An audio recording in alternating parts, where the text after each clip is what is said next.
సింహాచలం దేవస్థానం భూమిలో నిర్వహించడం జరిగింది. దీనిలో భాగంగా శ్రీ చాణక్య కాలేజ్ విద్యార్థి శ్రీ శ్రీ వీర వెంకట సత్యనారాయణ స్వామి వారి దేవస్థానంలో సత్యదీక్ష కార్యక్రమం ఘనంగా జరిగింది.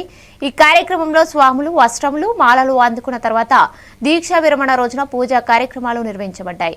దేవస్థానం కార్యనిర్వహణ అధికారి వీర్ల సుబ్బారావు, వంశపార్యపర్య ధర్మకర్త ఐవి రోహిత్ ఆధ్వర్యంలో స్వాములకు కావలసిన పూజా సామాగ్రి సమకూర్చారు. ఆంధ్రప్రదేశ్, తెలంగాణ రాష్ట్రాల నుండి స్వాములు పాల్గొని ఆధ్యాత్మిక భావనను పెంచుకున్నారు.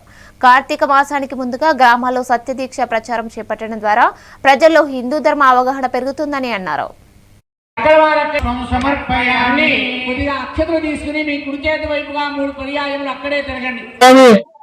దేశ ద్వారంలో ప్రతి గ్రామం తిరిగానండి.